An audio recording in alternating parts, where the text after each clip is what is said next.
വായോ, നമുക്കിന്ന് അഹങ്കാരിയായ ഒരു സിംഹത്തിന്റെ കഥ കേൾക്കാം. ഒരിടത്തൊരു കാട്ടിൽ ഒരു ശക്തനായ സിംഹമുണ്ടായിരുന്നു. മറ്റു മൃഗങ്ങൾക്കെല്ലാം അവനെ പേടിയായിരുന്നു. ഞാൻ ഈ കാട്ടിലെ രാജാവാണ്. എന്റെ അത്ര ശക്തിയും വേഗതയും ഇവിടെ ആർക്കുമില്ല. അതുകൊണ്ട് എനിക്കാരുടെയും സഹായം ആവശ്യമില്ല എന്നവൻ എപ്പോഴും പൊങ്ങച്ചം പറയുമായിരുന്നു. നല്ല മഴയുള്ള ഒരു ദിവസം മാനിനെ പിന്തുടർന്നു വന്ന സിംഹം ഒരു ചെളിക്കുഴിയിൽ അകപ്പെട്ടു. ഈ ചെളിയിൽ നിന്നും നിഷ്പ്രയാസം എനിക്ക് രക്ഷപ്പെടാൻ സാധിക്കും എന്നൊരാത്മവിശ്വാസം സിംഹത്തിനുണ്ടായിരുന്നു.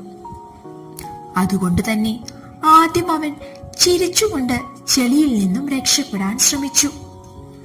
പതിയെ ആ ചിരി മാഞ്ഞു. എത്ര ശ്രമിച്ചിട്ടും പുറത്തു കടക്കാൻ സാധിക്കുന്നില്ല. സിംഹം കൂടുതൽ ശക്തി പ്രയോഗിക്കും തോറും അവൻ ചെളിയിലേക്ക് താഴ്ന്നു പോയിക്കൊണ്ടിരുന്നു. വയറിനൊപ്പം ചെളി ഉയർന്നു.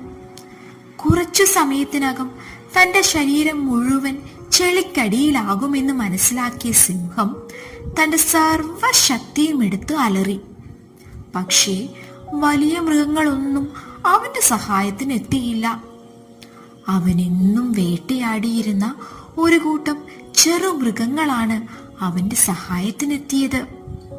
മുയൽ, ആമ, അണ്ണാൻ, കുറച്ച് പക്ഷികൾ. അവർ ഈ കാഴ്ച കണ്ട് അമ്പരന്നു. അവർ ഒട്ടും സമയം കളയാതെ തന്നെ പണി തുടങ്ങി. പക്ഷികൾ കുറച്ചധികം നീളമുള്ള വടികളുമായി എത്തി.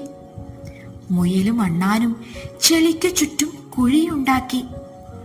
ആമ പുറകിൽ നിന്നും ഉന്താൻ തുടങ്ങി. പതിയെ പതിയെ സിംഹം ചെളിയിൽ നിന്നും രക്ഷപ്പെട്ടു. അവൻ ലജ്ജിച്ച് തല താഴ്ത്തി നിന്നു. എന്നിട്ട് പറഞ്ഞു, ഈ കാട്ടിലെ ഏറ്റവും ശക്തൻ ഞാനാണെന്ന് അഹങ്കരിച്ചിരുന്നു. ഒരിക്കലും എനിക്കാരുടെയും സഹായം ആവശ്യമില്ലെന്ന് കരുതി.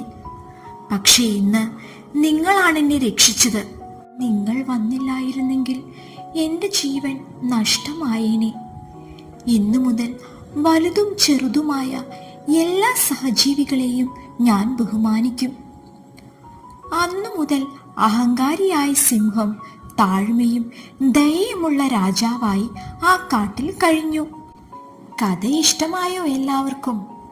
ഈ കഥയിൽ നിന്നും കൂട്ടുകാർക്ക് എന്ത് മനസ്സിലായി? ആരുടെ സഹായം എപ്പോഴാണ് ആവശ്യമായി വരിക എന്ന് പറയാൻ കഴിയില്ല. അതുകൊണ്ട് ആരും സ്വന്തം കഴിവിൽ അഹങ്കരിക്കരുത്.